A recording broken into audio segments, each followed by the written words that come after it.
Hi friends, welcome to our channel Vaidik Pathshala. और आज आप लोग पढ़ने वाले हैं क्लास 7 साइंस का चैप्टर नंबर 4 हीट। इसमें आज हम लोग डिस्कस करने वाले हैं सारे इंपॉर्टेंट जो आपके एक्सरसाइज है एनसीईआरटी बुक में दिए हुए, उनको हम डिस्कस करेंगे। ठीक है, अगर आपने ये चैप्टर नहीं देखा है, पढ़ा नहीं है, तो आप हमारी प्लेलिस्ट पे जा सकते हो। वहाँ पे पूरा हमने चैप्टर बनाया, आप उसको पूरा डिटेल में देख सकते हो। हिंदी में हमने हर चीज़ एक्सप्लेन की है। और अगर इसके एमसीक्यूज भी देखने हैं आपने इस चैप्टर के, तो वो भी अवेलेबल है हमारी प्लेलिस्ट पे। ठीक, तो चलिए स्टार्ट करते हैं। चैनल पर पहली बार आए हो तो प्लीज़ लाइक और सब्सक्राइब कर लो, और अपने फ्रेंड से भी शेयर कर लेना, है ना। और ये जैसे जैसे मैं आपको चैप्टर बताते जाऊंगा, आप प्लीज़ उसका स्क्रीनशॉट लेते जाना। ठीक है, ये इंपॉर्टेंट है। चलो, question number 1, state similarities and differences between the laboratory thermometer and a clinical thermometer. क्या बोल रहा है, लैबोरेटरी थर्मोमीटर और क्लिनिकल थर्मोमीटर में क्या डिफरेंस होता है, आपको बताना है। ठीक है, सिमिलैरिटीज अगर बात करें हम, तो दोनों में मरकरी होती है, बोथ यूज मरकरी। ठीक, बोथ मेजर टेम्परेचर, ये दोनों की सिमिलैरिटी है। दोनों में मरकरी भी होती है, दोनों ही टेम्परेचर यूज मेजर करने के काम आते हैं। डिफरेंस क्या है, the temperature on laboratory thermometer falls by itself, but it does not happen in clinical thermometer। ठीक है, लेबोरेटरी वाला थर्मोमीटर में क्या होता है कि जैसे ही आप टेम्परेचर, सपोज आपने गर्म पानी में उसको डाला हुआ है, ठीक है, तो वो दिखाता रहेगा आपका गर्म पानी का टेम्परेचर। लेकिन जैसे ही आप उसको हटाओगे, वो नीचे आ जाती है, वो मरकरी। ठीक है, लेकिन क्लिनिकल थर्मोमीटर में ऐसा नहीं होता। आपने देखा है ना, आप अपना बॉडी का टेम्परेचर लेते हो, उसके बाद हटाते हो, तो थोड़ी ना वो नीचे आने लग जाती है। आप उसको आराम से देख सकते हो, पढ़ सकते हो उसमें, है ना। और इसीलिए ये ज़्यादा बेटर है हमारे लिए, एज अ ह्यूमन बींग्स के लिए, कि टेम्परेचर देखा जा सकता है इसमें बेटर तरीके से क्लिनिकल थर्मोमीटर में as compare to laboratory thermometer. दूसरा डिफरेंस क्या है, the range of laboratory thermometer is much higher than clinical thermometer. But clinical thermometer का जो एक सबसे बड़ा ड्रॉबैक है वो क्या है, कि ये ना आपका बहुत ही कम टेम्परेचर रेंज नाप सकती है। हाँ, लैब थर्मोमीटर में आप काफ़ी लंबे, काफ़ी ज़्यादा रेंज के नाप सकते हो, है ना। इवन 100 डिग्री सेल्सियस तक आप नाप सकते हो, जबकि क्लिनिकल थर्मोमीटर में 45 तक ही नापा जा सकता है मैक्सिमम। ठीक, तो ये इसके डिफरेंसेस और सिमिलैरिटी थी दोनों के बीच की। क्वेश्चन नंबर 2, ये भी बड़ा आसान सा क्वेश्चन है। क्या कह रहा है आपका, give 2 examples each of conductor and insulators of heat. तो कंडक्टर्स के कौन कौन एग्जांपल होंगे, स्टील, कॉपर, दो ही पूछ रहा है तो दो ही देंगे, वरना आयरन भी हो सकता था, एल्यूमिनियम भी हो सकता था। इंसुलेटर का कौन से एग्जांपल हो गए, सबसे बेस्ट आसान भी, वो है आपका वुड। वुड एकदम इंसुलेटर है ना। प्लास्टिक भी इंसुलेटर है। ठीक है, क्वेश्चन नंबर 3, क्या है क्वेश्चन नंबर 3 में, फिल इन द ब्लैंक्स। अब देखो, ये जो मैंने रेड से हाईलाइट किए हुए ना, ये वाले, ये फिल कर दिया है मैंने ब्लैंक, है ना। यहाँ पे आपकी किताब में ये ब्लैंक दिया हुआ था, ठीक है, तो मैंने भर दिया। तो hotness of a temperature is determined bye it's, कोई चीज़ गर्म है तो वो हम कैसे बता सकते हैं, उसका टेम्परेचर से ही तो बताएंगे, है ना। तो फिल इन द ब्लैंक्स में आपको टेम्परेचर भरना है। Temperature of boiling water can not be measured by clinical thermometer. अभी बताया ना मैंने कि क्लिनिकल थर्मोमीटर तो 45 डिग्री तक की नाप सकता है, और बॉइलिंग वाटर का टेम्परेचर होता है 100 डिग्री। हाँ, तो किससे नापेंगे उसको, हम लेबोरेटरी थर्मोमीटर से नापेंगे। और कैन नॉट बी मेजर्ड है तो क्लिनिकल थर्मोमीटर। ठीक है, temperature is measured in degree Celsius. Degree Celsius भी होता है, डिग्री फ़ारेनहाइट भी होता है ना। फ़ारेनहाइट भी लिखोगे तो भी सही है, सेल्सियस लिखोगे तो भी सही है। ठीक, no medium is required for transfer of heat by the process of, जिस प्रोसेस में मीडियम की रिक्वायरमेंट नहीं होती है हीट ट्रांसफर करने के लिए, उसको हम क्या कहते हैं, रेडिएशन कहते हैं। ठीक है, ये आपने चैप्टर में पढ़ा है। A cold steel spoon is dipped in a cup of hot milk, heat is transferred to its other end by the process of, जब एक एंड ठंडा हो और एक एंड गर्म हो, तो हीट कैसे कंडक्ट होती है, उस प्रोसेस को हम क्या कहते हैं, कंडक्शन कहते हैं, है ना। Clothes of dash colours absorb more heat better than clothes of light colours. तो कौन सा कलर सबसे ज़्यादा हीट एब्जॉर्ब करता है, ब्लैक कलर, आपने पढ़ा चैप्टर में, है ना। चलो, क्वेश्चन नंबर 3 भी खत्म। क्वेश्चन नंबर 4 में आते हैं, match the following. Match the following, अब ये सारे ना आपने पढ़ रखा है, बहुत ही अच्छे से मैंने एक्सप्लेन कर रखा है। अगर आपने चैप्टर नहीं देखा तो प्लीज़ देख लो उसको अच्छे से। ठीक है, land breeze blows during land breeze कब ब्लो होती है? रात में ब्लो करती है ना, लैंड टू सी की तरफ जाती है, ठीक है। सी ब्रिज ब्लोज ड्यूरिंग डे, सी से हवा आती है लैंड की तरफ, तो उसको सी ब्रिज बोलते हैं, ठीक। डार्क कलर्ड क्लोथ्स आप प्रेफर ड्यूरिंग, आप डार्क कलर के कपड़े कब पहनते हो? विंटर में पहनते हो, है ना। और लाइट कलर के क्लोथ्स समर में। आपकी मम्मी हमेशा बोलती है ना, लाइट कलर पहनो, वाइट पहनो या हल्का कलर पहनो, है ना। क्यों? क्योंकि लाइट कलर रहेगा तो वो हीट कम एब्जॉर्ब करेगा, ठीक। और सर्दियों में तो हमें गर्मी चाहिए होती है, तो हम डार्क कलर पहनते हैं ताकि वो ज़्यादा हीट एब्जॉर्ब कर सके, ठीक। तो ये आपके क्वेश्चन नंबर 4 भी कंप्लीट। क्वेश्चन नंबर 5 क्या कह रहा है आपका? चलो देखते हैं क्वेश्चन नंबर 5 पे। Discuss why wearing more layers of clothing during winter keeps up warmer than wearing just one thick piece of clothing। अभी कह रहा है कि हम ना विंटर में क्या करते हैं कि कई सारे लेयर में पहनते हैं ना। सबसे पहले बनियान है, उसके ऊपर इनर पहनते हो आप, फिर ऊपर से शर्ट पहनते हो, उसके बाद फिर से ऊपर से स्वेटर पहनते हो। कोई तो स्वेटर के ऊपर भी एक स्वेटर पहन लेगा या जैकेट पहन लेगा, किसी किसी को इतनी ठंड लग जाती है। तो हम इतने सारे लेयर में क्यों पहनते हैं? कोई एक ही पहन ले, कोई मोटी सी जैकेट ही पहन ले खाली, उन्हीं काम चल जाएगा। नहीं, अगर आप लेयर में पहनोगे कई सारे लेयर में, तो वो ज़्यादा गर्मी देता है as compare to single cloth. क्यों भाई, ऐसा क्यों होता है? चलो देखते हैं। If there are more than one layer of cloth, air would be trapped in between them. देखो क्या होता है, जब आप कपड़ा पहनते हो, है ना, तो कपड़े और आपकी बॉडी के बीच में क्या होता है, एक एयर की लेयर बन जाती है, ठीक है। और एयर क्या है, आपकी बॉडी से जो रेडिएट हो रही है हीट, है ना, उसको एब्जॉर्ब करके रखती है, ठीक। और वो जल्दी क्या करती है, उसको एयर उतनी अच्छी कंडक्टर ऑफ हीट नहीं होती, ठीक है। तो अगर आप मल्टीपल लेयर पहनते हो तो हर लेयर के बीच में एयर होगी, है ना।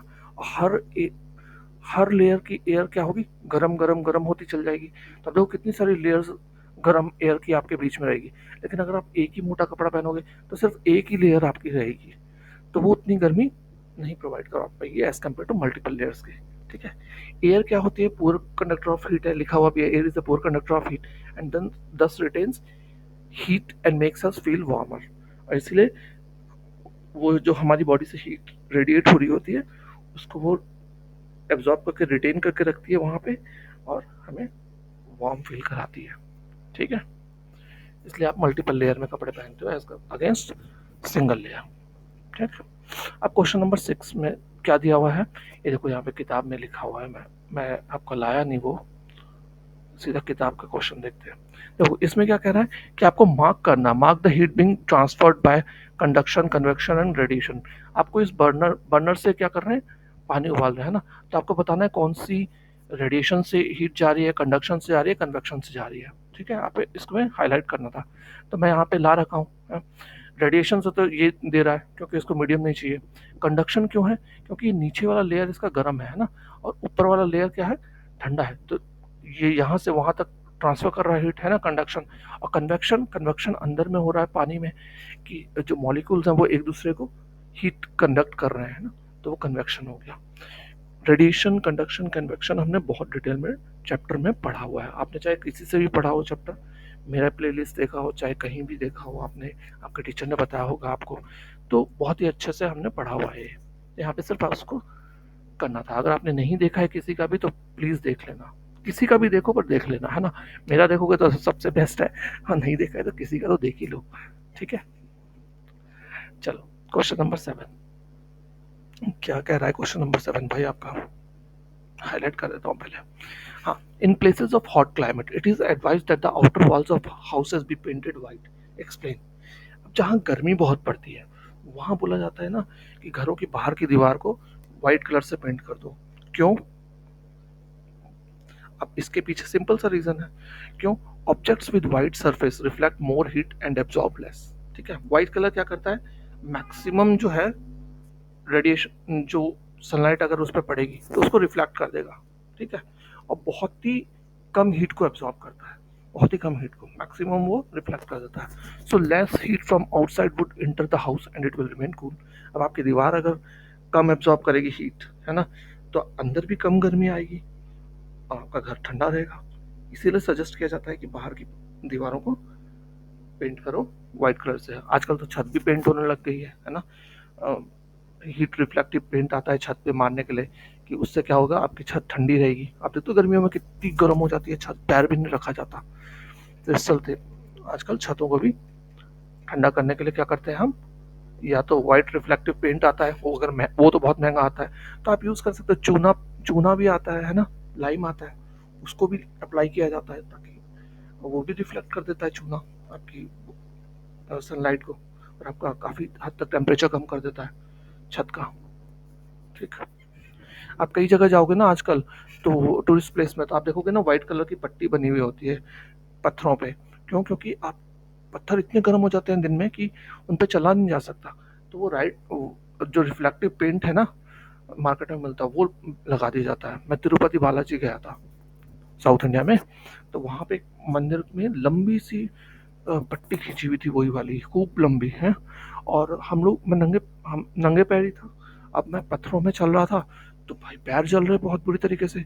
फिर हमने देखा ये व्हाइट कलर की पट्टी कैसी है, लोग इस पे चल रहे हैं। जब हम उस पे चले, मानोगे नहीं, ऐसा लग रहा है ऐसे मतलब पत्थरों पे तो पैर जल रहे, पैर भी नहीं रखा जा रहा था, भागना पड़ रहा था मेरे को, मेरे फ्रेंड को।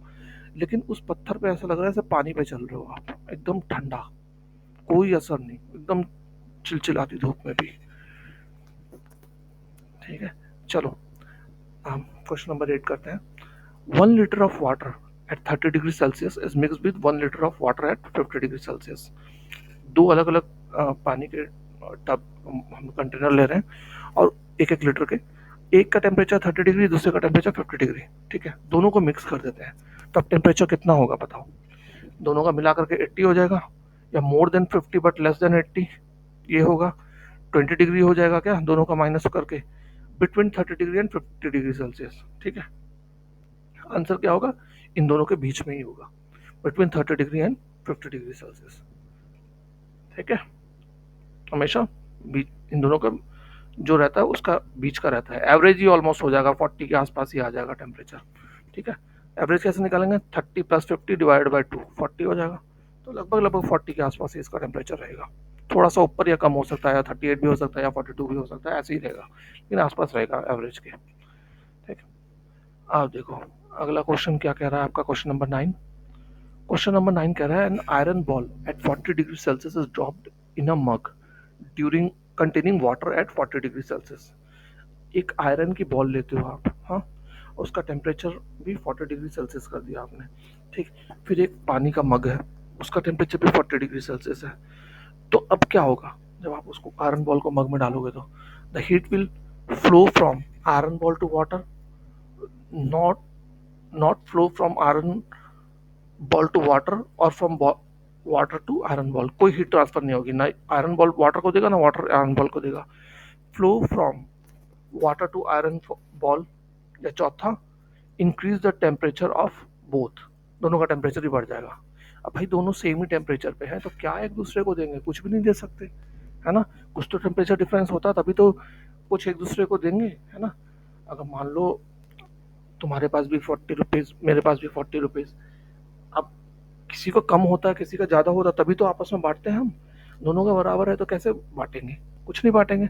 तो इसका आंसर हो जाएगा B, no flow from iron ball to water और from water to iron ball. ठीक है, क्वेश्चन नंबर 10 आपका, ये लास्ट क्वेश्चन है। लास्ट ही है ना, एक क्वेश्चन और है। A wooden spoon is dipped in a cup of ice cream. ठीक है, एक वुड का स्पून आता है ना, मैकडोनल्ड्स वगैरह में आपने देखा होगा, लकड़ी का चमचा, है ना। उसको अगर आप आइसक्रीम में डालते हो, इट्स एक एक एंड को, तो दूसरा एंड क्या होगा, becomes cold by the process of conduction, becomes cold by the process of convection, becomes cold by the process of radiation, does not become cold। अरे वुड तो क्या है आपकी, वुड तो आपका है इंसुलेटर, वो तो कुछ भी नहीं कंडक्ट करेगा, है ना। तो जब कंडक्ट ही नहीं करेगा तो ठंडा कहाँ से होगा अदर एंड, तो does not become cold at all. ठीक है, ठीक, क्यों नहीं हो रहा कोल्ड, क्योंकि वो आपका कंडक्टर नहीं है, इंसुलेटर है वुड, है ना, इस चलते। हाँ, अगर आपका कोई स्टेनलेस स्टील का स्पून होता तो ठंडा हो जाता, और फिर वो कैसे होता, वो कंडक्शन से होता है ना, कि वन एंड से सेकंड एंड तक जा रहा है। ठीक, स्टेनलेस स्टील,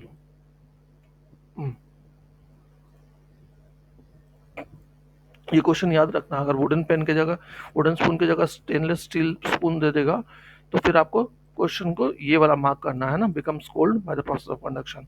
अभी वुडन है इस चलते डज नॉट बिकम कोल्ड। ठीक। Question number 11 last, stainless steel pans are usually provided with copper bottom. आपने देखा है कि आपके पेन के नीचे में कैसा कॉपर का बना हुआ होता है ना, कलर एकदम अलग होता है उसका, कॉपर जैसा कलर होता है। देखा है आपने कभी घर में? नहीं देखा? दिखा दूं? रुक जाओ, अभी दिखाए थे भाई, कुछ भी नहीं छोड़ेंगे आपका।